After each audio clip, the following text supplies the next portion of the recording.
12 अध्याय जो हम लोग पढ़े हैं, इसमें 2-3 चीज़ें जो बहुत इम्पोर्टेंट है, जिसको हम लोग इसमें देखना चाहेंगे। और थोड़ा सा लंबा थोड़ा चैप्टर है, पर तो इसमें हम लोग को समझने का बहुत सारी बातें हैं। तो पिछले दिनों का कुछ याद दिलाना चाहूँगा मैं कि इज़राइल लोग जो वहाँ से मिस्र में से जब निकले थे, तो उन लोग को यहूदी कहलाया गया, ज्यूस कहलाया गया। ये ध्यान रखिएगा। जब ये लोग निकल के आए तब 6 million is about 6 million is 60 lakhs। तो ये यहूदी लोग कहलाए। यहूदी लोगों का हिस्ट्री आप लोग पढ़े होंगे। जर्मनी में जो नाजी लोगों ने उनको करीब 6 मिलियन, 1 मिलियन होता है 10 लाख, तो 60 लाख यहूदी लोगों को गैस का चैम्बर में डाल के मार दिया गया। कभी आप लोगों ने सुना हो? सब यहूदी लोगों के ऊपर में बहुत अत्याचार किया गया, और आज भी बहुत सारे लोग यहूदी लोग को नफरत करते हैं। ये यहूदी लोग, इज़राइल लोग, जो 12 भाई लोग जो मिस्र में जा कर के बसे, उनके जब वो मिस्र में से बाहर निकले तो उस समय उनको यहूदी कहलाया। अब सोचिए, ये 12 भाई लोग जा कर के मिस्र देश में, पहले तो कौन गया था? 12 भाई में से एक भाई गया था। क्या नाम था उसका? यूसुफ गया, और वहाँ पर वो गवर्नर बना, और उनके फिर उसके भाई लोग सब वहाँ पहुँचे, उसके पिताजी भी वहाँ पहुँचा, और उन लोग को बहुत अच्छा जगह दिया गया। वे लोग जानवरों को पालते थे, सब करते थे ये लोग। हाँ, तो बहुत बड़ा संख्या हो गया। उसमें सिर्फ पुरुष जब मिस्र में से निकल के आया तो लोग बोलते हैं पुरुष केवल 6 लाख था, तो पत्नियां भी 6 लाख होंगी। उस जमाने में बच्चे लोग 10 बच्चा पैदा होते थे। 10 मत पकड़िए, 2 ही पकड़िए, तो अभी तो मैं अंदाज लगाता हूँ कि 24 लाख, पर तो बहुत सारे बाइबल स्कॉलर बोलते हैं 30 लाख। तो आपको मैं एक तो जो मैथमेटिक्स का स्टूडेंट्स हैं, जो गणित पसंद करते हैं, उनसे मैं एक सवाल करूँगा। अब ये पता करिए कि ये 12 भाई लोग 430 साल मिस्र में थे निकलने के टाइम। 430 साल में वे लोग लगभग 24 लाख हो गया। तब एक साल में उनका संख्या कितना बढ़ा? 6000। गणित अच्छा जानते हैं हम लोग। श्याम ज्ञान जी लगभग 3 लाख के आसपास। क्या? 24 लाख। हाँ, 24। तो 430 साल में एक साल में कितना उन लोग का बढ़ोतरी हुआ? जो भी हो, जो परमेश्वर इब्राहिम को बोलता है तारों के समान मैं तेरा जाति को बनाऊंगा, बालू की तरह बनाऊंगा, तो सचमुच ये संभव है। ये 12 लोग जब बाहर निकला, वे लोग 24 लाख बन करके निकला। पर तो निकलने से पहले बहुत बड़ा संघर्ष था। परमेश्वर ने मूसा को कहा कि जा करके इनको छुड़ा के लाओ, और ये भी बता दिया कि फ़ारून का हृदय को हम कठोर कर दें। कई बार ऐसा होता है हम लोग के जीवन के अंदर में, परमेश्वर प्रार्थना को सुनता है और जानबूझ के लोगों का दिल को कठोर कर देता है, और परमेश्वर अपने समय पर प्रार्थना का जवाब दिलाता है। तो उसी तरीके से जब वो नहीं छोड़ रहा था इज़राइल लोग को, जब वो लोग बोला कि हम लोग यहाँ से जाना चाहते हैं, तो नहीं छोड़ रहा था। तो इसलिए आप जानते हैं, पहला नील नदी जो है खून करके दिखाया। तो उसके बाद में वो बोला अच्छा हम छोड़ देंगे। तो मूसा ने प्रार्थना किया, उसके बाद नील नदी खून से साधारण पानी हो गया। उसके बाद मेंढक हो गया, चारों तरफ मेंढक। फिर उसके बाद बोला अच्छा हम छोड़ देंगे, मेंढक को निकालो। मेंढक निकल गया, फिर कठोर कर दिया परमेश्वर उसका दिल, इज़राइल लोग को नहीं छोड़ा। उसके बाद सब जगह मक्खी आने लगा, बहुत सारा मक्खी, इतना परेशान हो गया। फिर प्रार्थना किया मूसा, उसके बाद में उसका दिल कठोर हो गया। उसके बाद मुरेन ऐसे कुछ बीमारी आया जिसमें जानवर लोग सब मरने लगे। फिर प्रार्थना किया, फिर फॉर्म छोड़ा, बोला कि हम छोड़ देंगे, तो लास्ट में नहीं छोड़ा। उसी तरीके से फिर बड़े बड़े फोड़ा होने लगा शरीर में, बॉयल एंड ब्लेंस जो है ना, फोड़ा और नाना प्रकार का चीज़ सब आने लगा। उसके बाद फिर प्रार्थना किया, मूसा बोला अभी हम फरौन बोला अभी हम छोड़ देंगे, नहीं छोड़ा। उसके बाद ओला गिराया, ओले गिरे, और उसके बावजूद भी वो पहले तो अब बोला हाँ, उसके बाद में नहीं बोला। उसके बाद में टिड्डी, पूरा टिड्डी हो गया, घर के अंदर टिड्डी, खाने के बाद टिड्डी, बर्तन में टिड्डी, बिस्तरा में टिड्डी, इसको इंग्लिश में लोकस्ट बोलते। फिर प्रार्थना किया मूसा, और टिड्डी चला गया। फिर फरौन का हृदय कठोर हो गया। उसके बाद अंधकार आ गया, पूरा भयंकर अंधकार आ गया। उसके बाद लास्ट में 10वां बार परमेश्वर मूसा को बोलता है इस बार वो छोड़ देगा। तो ये सारा चीज़ परमेश्वर ने अपने महानता को दिखाया। अगर एक ही बार में निकल के चल जाता तो मिस्र देश में फरौन लोग नहीं जानता कि कितना बड़ा परमेश्वर है।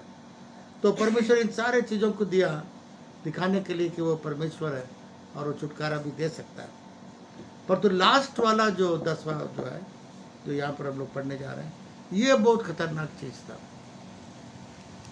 इसमें परमेश्वर ने कहा कि तुम लोग सब अपने अपने घर के अनुसार एक मेमना या बकरा को लेगा और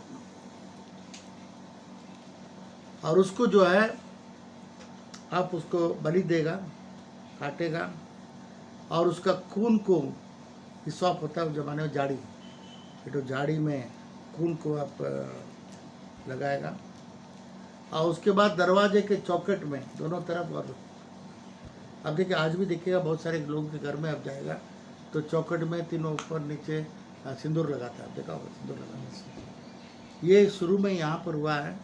परमेश्वर ने कहा कि इस खून को आप चौखट में दोनों तरफ और ऊपर में लगाओगे,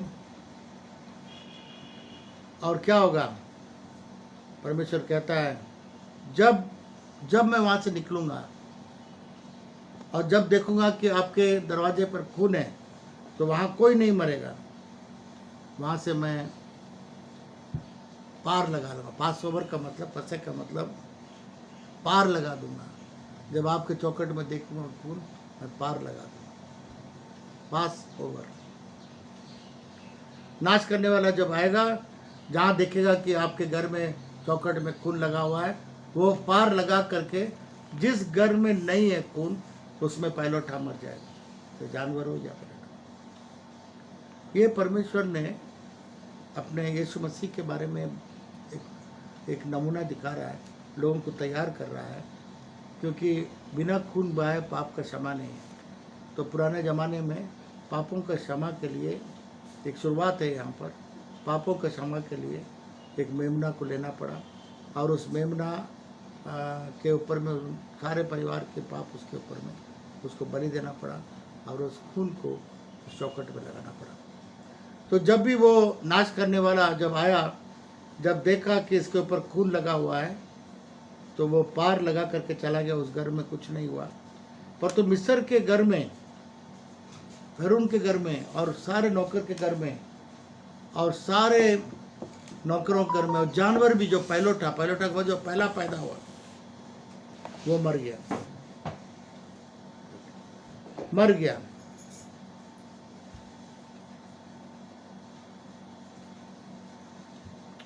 और परमेश्वर जो है, परमेश्वर को विश्वासी लोग, चेले लोग सब आराधना करने लगे, सब परमेश्वर का आराधना करने लगे। ठीक है बेटा, सब आराधना करने लगे, और एक बहुत बड़ा छुटकारा हुआ।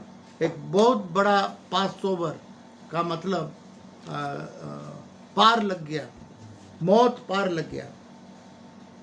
और इज़राइल के बच्चे लोग ऐसे किए जैसे मूसा और आरोन ने बताया। और आधी रात को जब नाश करने वाला आया, और सब जगह पर पहलोठा मर गया, और जेल के अंदर में भी, गुफाओं के अंदर में जो रखा हुआ वो भी मर गया, और पहलोठा बच्चा सब मर गया।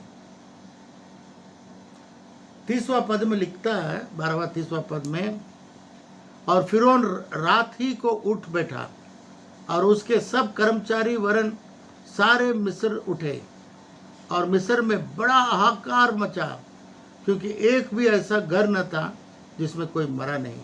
इंग्लिश में लिखा हुआ है, there was a great cry in Egypt.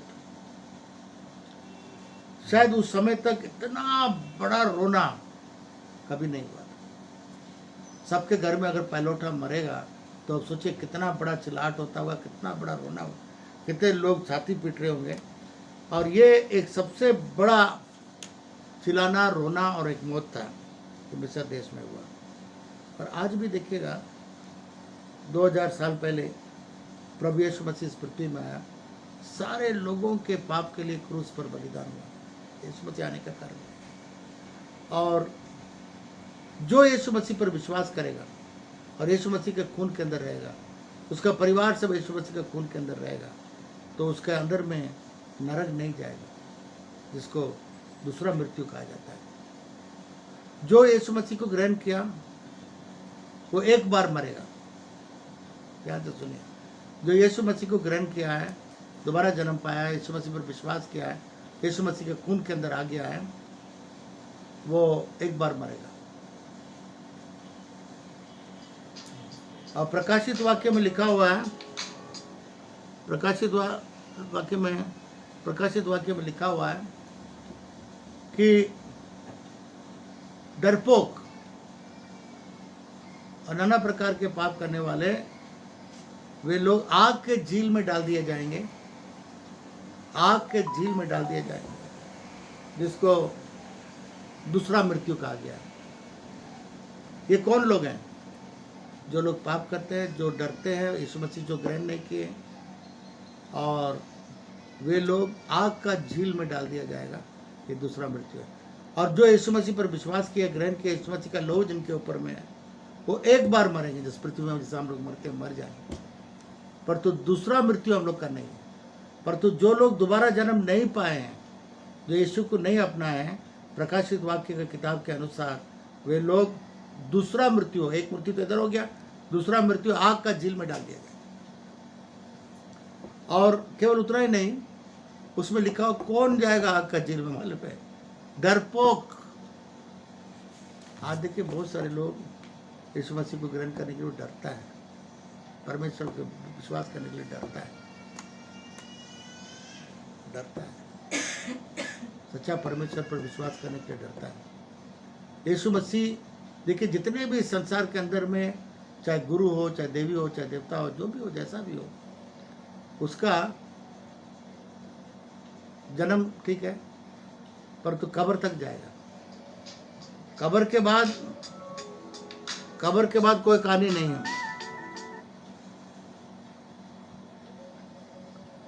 हाँ, कब्र के बाद किसी का कहानी नहीं, वहीं समाप्त हो जाए। किसी भी लीजिए, किसी भी धर्म गुरु को लीजिएगा, कब्र के साथ उसका स्टोरी समाप्त हो जाए।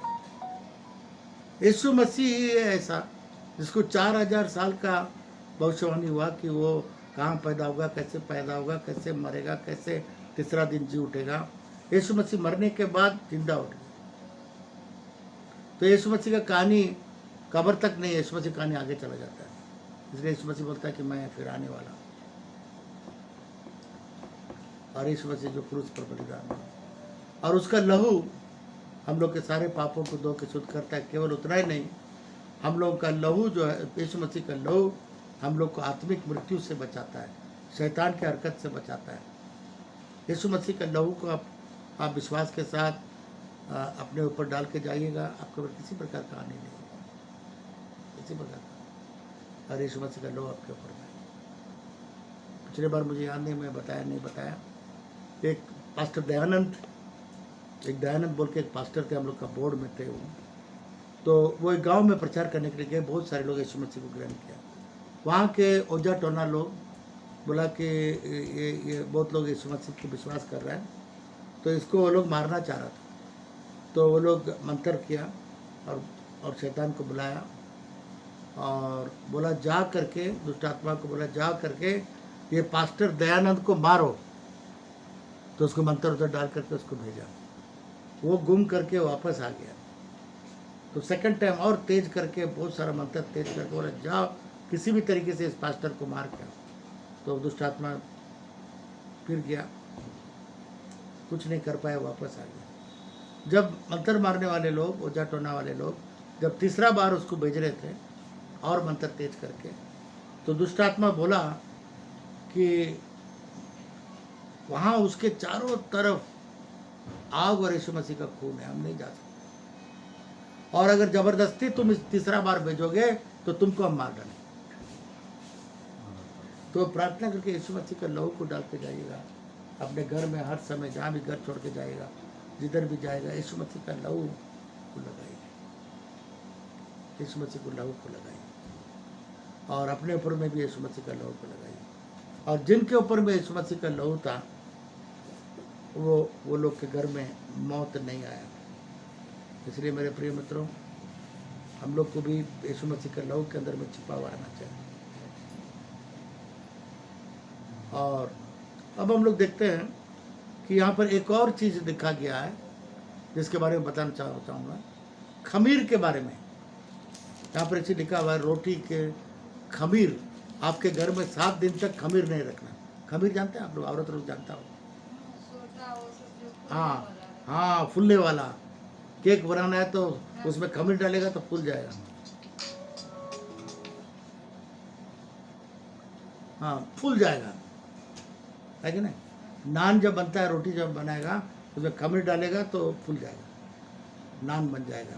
केक को फुलाना होगा तो उसको डालना होगा, खमीर डालना होगा। तो परमेश्वर ने कहा कि ये खमीर आपके घर में नहीं रहेगा, 7 रोज नहीं रहेगा। और जब तुम लोग इस मेमना का जब ये खाओगे, इस मांस को खाओगे बलि करके, बोला उस समय तुम लोग बिना खमीर का रोटी खाना। हम बताएंगे खमीर का 2 अर्थ है। एक अर्थ जो बताएंगे, बात करें, खमीर का 10 प्रकार का काम है, 10 प्रकार का शिक्षा हम लोग करते हैं। 2 प्रकार का है, एक वो वाला शिक्षा, और एक शिक्षा ये है कि जो आटा जो कभी फूलेगा नहीं, खमीर उसको थोड़ा सा लगाएगा तो फूल जाता है।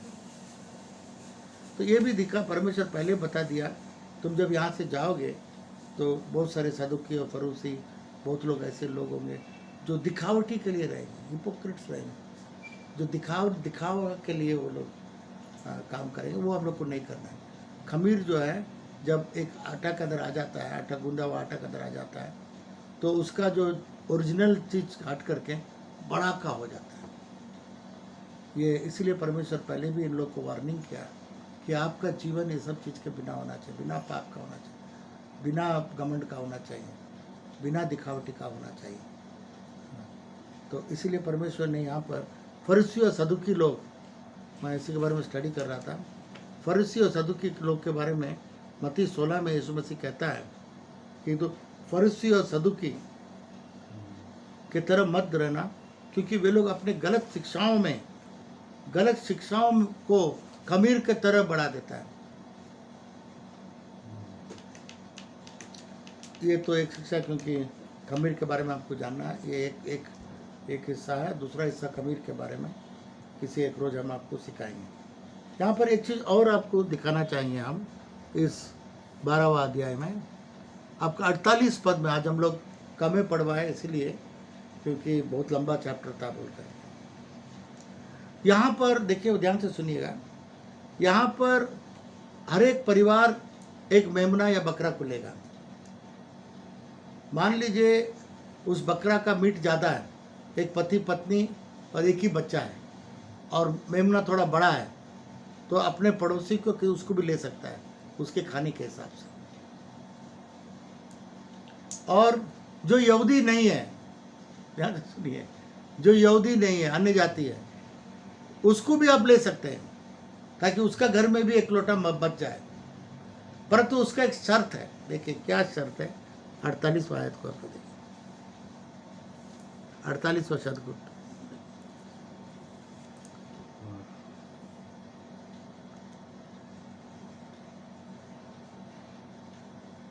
हाँ, और यदि कोई परदेशी तुम लोगों के संग रहकर यहोवा के लिए पर्व को मनाना चाहे, परदेशी। देखिए हम लोग तो पहले यहूदी तो नहीं थे, हम लोग अन्य जाति थे, जैसा परदेशी था। परंतु यीशु मसीह क्रूस पर बलिदान होने के बाद है ना, हम लोग के लिए भी दरवाज़ा खुल गया। हम लोग यीशु मसीह इब्राहिम का संतान हो गया, इब्राहिम का संतान हो गया तो हम लोग भी इजरायली हो गया, हम लोग भी यहूदी हो गया। हम लोग आत्मिक रीति से परमेश्वर का संतान हो गया। अन्य जाति के लिए भी दरवाज़ा खुल गया, पहले नहीं था। यीशु मसीह क्रूस पर बलिदान होकर जी उठने के बाद हम लोग के लिए भी दरवाज़ा खुल गया। अगर यीशु को ग्रहण करेंगे तो हम लोग भी यहूदी और इजराइल हो जाएंगे। तो यहाँ पर परमेश्वर कहता है, और यदि कोई परदेशी तुम लोगों के संग रहकर यहोवा के लिए पर्व को मनाना चाहे, आपका जो अन्य जाति आपके बगल में है, यहूदी नहीं है, वो भी आपका पर्व मनाना चाहता है इसको, तो वो अपने यहाँ के सब पुरुषों को खतना कराए, तब वो समीप आकर उसको माने, और वो देशी मनुष्य के तुल्य ठहरेगा। पर कोई खतना रहित पुरुष उसमें से न खा पाए। खतना होता है पुराने नियम में, आप देखिएगा इब्राहिम को परमेश्वर ने कहा कि खतना करने के लिए, इसका मतलब कि वे लोग परमेश्वर का हो जाते हैं, एक चिन्ह था। परंतु अभी जो नया नियम में खतना करने का जरूरत नहीं है। अभी हम लोग यीशु मसीह पाप से पश्चाताप करके यीशु मसीह ग्रहण करते हैं और बपतिस्मा लेते हैं, वही खतना हो गया। पुराना नियम में वो नहीं था। पुराना नियम में शारीरिक रूप से वे लोग अपने आप को दिखाना पड़ता था कि मैं परमेश्वर का हूँ, और जितने भी पुरुष हैं उनको खतना करना पड़ता है। आज भी देखिएगा मुसलमान लोग खतना करता है, परंतु हम लोग नहीं करते। मुसलमान करता है, अभी भी इब्राहिम का के चलते वो लोग, इब्राहिम का इस्माइल के चलते वे लोग अभी भी करता है। परंतु यहाँ पर हम लोग देखते हैं कि अगर वो लोग को भी खाना है, अगर वो लोग को भी इनमें शामिल होना है, तो वो लोग को खतना करना, और बिना खतना करने वाला कोई भी इसमें न खाए। ये अभी जो है, ये अभी हम लोग जो नए नियम में यीशु मसीह क्रूस पर बलिदान हुआ, यीशु मसीह ने कहा इस रोटी को मेरे यादगारी में करो, दाखरस जो मेरे लहू की यादगारी में करो। हम लोग यीशु मसीह का मांस और यीशु मसीह का लहू को हम लोग पीते हैं, और ये भी बपतिस्मा, जब लोग बपतिस्मा ले लेते हैं उसके बाद इसमें शामिल होते हैं। नए नियम में भी जो बपतिस्मा नहीं लिया तो उसको नियमित रूप में इसमें शामिल नहीं हो सकता है। और यहाँ पर भी हम लोग देखते हैं पुराना नियम में भी ये जो खतना रहित पुरुष जो है वो उसको पर्व नहीं मना सकता है, और और वो बकरा का या मेमना का या बकरा का जो मांस है उसको वो नहीं खा सकता, या उस लहू के अंदर में नहीं आ सकता है। जिस लहू के अंदर में दरवाजे पर लहू गिराया, लहू आया। तो ये बहुत जरूरी है हम लोग के जीवन के अंदर में। प्रभु यीशु मसीह का लहू हम लोग के ऊपर रहना बहुत जरूरी है, ताकि हम लोग का इस पृथ्वी में भी हम लोग का आत्मिक मृत्यु नहीं है, हम लोग को परमेश्वर अनंत जीवन देता है, और मरने के बाद में भी हम लोग का दोबारा मृत्यु नहीं। यीशु मसीह का लहू, जो यीशु मसीह बहुमूल्य लहू है। आप पूछेंगे कैसे बहुमूल्य है? यीशु मसीह का लहू बहुमूल्य कैसा है? एक बच्चा का बाप जानने के लिए मेडिकल साइंस में क्या करता है? वो लोग उसका ब्लड टेस्ट करवाता है। अब तो नर्स का काम किया, खून का जांच करेगा। डीएनए तो अभी आया, पहले तो उसका खून जांच करेगा, उसका खून में अगर मिल जाता है तो बाप वही है। यीशु मसीह जो पैदा हुआ, यीशु मसीह कोई बाप और उसका यूसुफ और मरियम के रिश्ता से पैदा नहीं हुआ, वो तो पवित्र आत्मा से पाया। परमेश्वर का खून उसके अंदर में, आदमी का खून उसके अंदर में नहीं।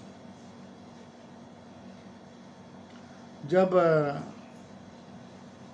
यीशु मसीह जब क्रूस पर बलिदान हुआ तो वो गोलगत्ता में बलिदान हुआ। हम लोग देख के आए हैं गोलगत्ता, एक पहाड़ी है, एक खोपड़ी के समान है, वहाँ पर क्रूस था।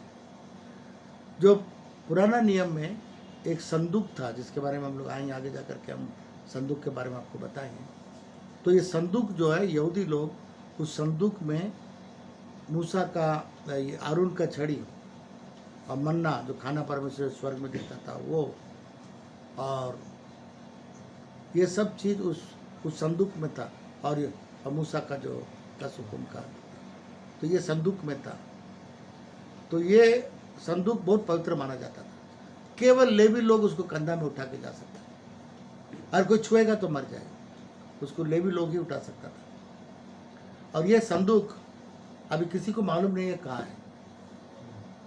जब यहूदी लोगों का जब पूजा आरंभ होगा या प्रार्थना आरंभ होगा, तो संदूक का बहुत जरूरी है, क्योंकि पवित्र ये मिलाप वाली तंबू में पहले पवित्र जगह था, जहाँ पर याजक लोग हाथ धोते थे, तैयारी करते, बलि वगैरह देते थे। उसके बाद एक और खन्ना था जो पवित्र कहा जाता था, और इसमें रोटी रखा जाता था, बत्ती रखा जाता था, सब कुछ रखा जाता था। उसके बाद पर्दा के इस तरफ में महापवित्र स्थान कहा जाता था, जहाँ पर संदूक रखा जाता था। साल में एक बार याजक अपने पाप के लिए, पूरे यहूदी लोग का, इजराइल लोग का पाप के लिए खून लेकर के ले जाके साल में एक बार तो संदूक के ऊपर में छिड़काता था। ये हर साल का एक बार ये होता था। तो ये संदूक अभी मालूम नहीं है कहाँ है। जब वहाँ पर सतावट आया यहूदी लोगों के ऊपर में इजराइल में, उस समय तो इजराइल नहीं था जब मुसीबत आया, जब यहूदी लोगों के ऊपर मुसीबत आया, ये याजक लोगों ने क्या किया, ये संदूक को ले जा करके छिपा दिया। किसी को मालूम नहीं है कहाँ छिपा हुआ है। तब किसी ने, उस समय थोड़ा कूड़ा टाइप का था, तो किसी ने जाना कि यहाँ पर कुछ छिपा हुआ है। तो इंग्लैंड के लोगों ने आकर के उसको, 2 आदमी जा कर के यीशु मसीह का जो क्रूस था और उसके नीचे में जब उसको जाके जांच पड़ताल किया, तो देखा कि यहूदी लोग जाने से पहले उस संदूक को वहाँ छिपा के चला गया जहाँ पर। और यीशु मसीह का जो खून था वहाँ से टपक के छेद में से निकल करके उस संदूक में गिरा। सारे पापों के लिए साल में एक बार याजक खून लेकर के संदूक में डालता था, और यीशु मसीह का लहू स्वयं मेमना होकर के, स्वयं महायाजक होकर के उसने अपना खून को उसके ऊपर टपक। किसी को मालूम नहीं है कि संदूक यहाँ पर है। तो 2 आदमी जो गया वहाँ पर, देखा तो डर गया, वो लोग डर गया, परंतु उसने एक अच्छा काम किया। उस बक्सा के ऊपर में जो खून था उसको वो लोग निकाल के कागज में पैक करके भाग गया, और वहाँ इंग्लैंड में ले जाकर उसको जांच पड़ताल किया। उस खून में मेडिकल साइंस के अनुसार इसमें आदमी का खून परमेश्वर का, इसीलिए कहेगा पवित्र खून, इसलिए क्या लिखा हुआ है, बहुमूल्य खून। ये मामूली का आदमी का अगर खून रहता, अगर यूसुफ का खून इसके अंदर रहता यीशु मसीह में, तो हम लोग को पाप का क्षमा नहीं दे पाता, उसका लहू में कोई सामर्थ्य नहीं रहता। ये परमेश्वर का बहुमूल्य खून हम लोग के लिए बहाया गया। इस कारण अभी इजराइल गवर्नमेंट बंद कर दिया, बोला कि अगर इसको आप निकाल देंगे तो बहुत बड़ा युद्ध हो जाएगा, क्योंकि वहाँ कई धर्म के लोग हैं, वो लोग सब इसको अपनाएंगे। वो बोलेगा हम लेंगे, वो बोला हम लेंगे। पर तो एक समय आएगा जब यहूदी लोग जब वहाँ पर यरूशलेम मंदिर को बनाएंगे, लोग बताता है, तब उसको संदूक का जरूरत पड़ेगा। बिना संदूक का वो लोग का आराधना नहीं हो सकता, यहूदी लोग का आराधना नहीं हो सकता, फिर वो लोग को संदूक चाहिए। फिर वो लोग अपना साल में एक बार महायाजक जाके खून लगाए। और तो यीशु मसीह ने कहा कि अभी वो ख़त्म हो गया, पर्दा ख़त्म हो गया, पर्दा फट गया, अभी वो संदूक का जरूरत नहीं, यीशु मसीह का खून स्वयं डाल दिया, अभी वो जरूरत नहीं है। तो कहने का मतलब यह है कि आज वहाँ पर जो मिस्र के लोग थे, उनमें से कुछ लोग जरूर सुना होगा। देखिए, कोई चीज़ छिपा हुआ नहीं रहता है, कोई ना कोई कान में बोला होगा, नौकर लोग बोला होगा, कोई बच्चा बोला होगा। आजकल भी बच्चा लोग जाके उधर फैल देता, बेटा मत बोलो, सब जरूर बोला होगा, देखो हम लोग को परमेश्वर बोला है मेमना काटना होगा, काट करके खून दरवाजे पर लगेगा, जिसका नहीं रहेगा मर जाएगा, बोला होगा, जरूर बोला होगा। इसीलिए ना लिखा हो, कुछ परदेसी लोग भी आ गया, सुन करके परदेसी लोग आ गया, कुछ नौकर लोग आ गया, बोला हम लोग भी आपका। टाइम मेरा समाप्त हो गया, परंतु एक लास्ट चीज बोल के समाप्त करूंगा। जाते समय परमेश्वर ने इजराइल लोग को एक बात कहा एक बहुत बड़ा बात कहा जो मैं ज़रूर आपको बताना चाहूँगा, और वो है इज़राइल लोग को परमेश्वर ने ये कहा कि जाओ मिस्र देश के औरत लोग में से, मिस्र देश के लोगों में से सब सोना चांदी जेवर सब मांग लो।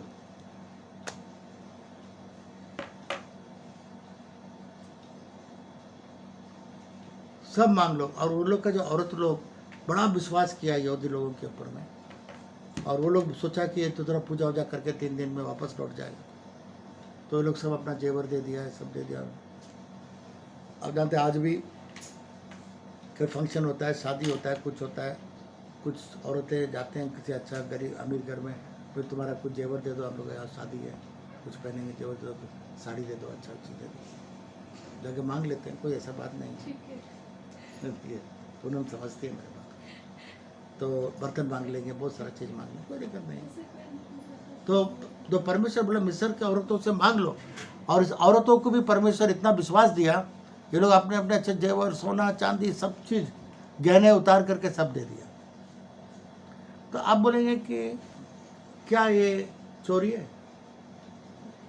क्यों नहीं? आपको माना वो तो मालूम है लोग वापस तो मिलेगा नहीं, वापस परमेश्वर सोच रहा था कि लोग किसी तरह हर तरह से बर्बाद करते हैं। नंबर 1 हम लोग राजकुमारी को ताली बजाए। एक चीज़ तो ये था। दूसरा क्या था मालूम है? इन लोगों को गुलामी खटाया ईंट बनाने के लिए। पूरा मिस्र देश का जितना बिल्डिंग है सब इजराइल लोग बनाया, पर तो उनको मजदूरी नहीं मिला। उन लोग कभी मजदूरी नहीं मिला। उन लोगों को खटा के उनको जितना मजदूरी मिलना था नहीं मिला, और वे लोग अपना खून और पसीना दे करके मिस्र देश को बनाया। तो उनको परमेश्वर ने न्याय भी दिया। ऐसा तो देगा नहीं वो लोग, परमेश्वर न्याय, एक तो उसको बर्बाद करना, एक तो न्याय दिया कि ये लोग को अपना जो मजदूरी था, जो मिलना न्याय का मजदूरी था, मजदूरी मिल गई। अब परमेश्वर ये सोना और चांदी को चाह रहा था उसके तंबू में, यरूशलेम मंदिर में या तंबू में बनाने के लिए सोना का जरूरत था, चांदी का जरूरत है, सब चीज़ वहाँ का बनाना था। जब हम लोग स्वर्ग में जाएंगे, लिखा हुआ हम लोग का जमीन जो है सोना और बहुमूल्य पत्थर का रहेगी। हम लोग स्वर्ग में जब जाएंगे तो सोना के ऊपर चलेंगे। आज सोना बहुत महंगा है, पर तो एक समय आएगा जो हम लोग का पैर के नीचे में होगा। और तो ये जो इजराइल लोग सोचा कि परमेश्वर ने ये सोना चांदी सब ला अपने ऊपर पर, तो आदमी औरत सब पूरा पहन लिया। तब अरब का पर्वत में हम लोग फिर आएंगे वहाँ पर, अभी वहाँ पहुँचे नहीं हैं। वहाँ आने पर अरब पर्वत में परमेश्वर का हम तुम्हारे साथ में नहीं जाएंगे, तुमको यहीं पर बुसुम कर डालेंगे, तुम लोग हटीले हैं। बोला क्यों? तो जब तक तुम लोग ये सब गहने उतारेंगे नहीं, तब तक मैं तुम्हारे साथ नहीं जाऊँ। क्योंकि परमेश्वर ने इन लोगों को धन और दौलत के समान दिया, इनको पूरा एकदम माथा के ऊपर सब पूरा बैठ के रखने के लिए नहीं दिया है। तो और पर्वत से वो लोग सब गहने उतार दिए। तो कहने का मतलब ये है, ये परमेश्वर का तरीका था इनका मजदूरी देने के लिए, और इनका मजदूरी सोना और बहुमूल्य पत्थर से मिला है, गहनों से मिला है, जो परमेश्वर ने दिया। ये भी एक तो पैसा तो नहीं मिला, पैसे के बराबर है जो परमेश्वर ने मिस्र के इस्राएल लोगों के लिए न्याय किया। कई बार हम लोग को न्याय नहीं मिलता है ना, कई बार हम लोग को सही मजदूरी नहीं मिलता, कई बार कुछ नहीं मिलता। परमेश्वर न्याय है, और हम लोग को अपना मजदूरी चाहे इधर से नहीं तो उधर से परमेश्वर हम लोग का मजदूरी पूरा करें। हालेलुया। तो आइए हम लोग यहीं पर आज का पाठ को समाप्त करते हैं। प्रभु आप सबों को आशीर्वाद।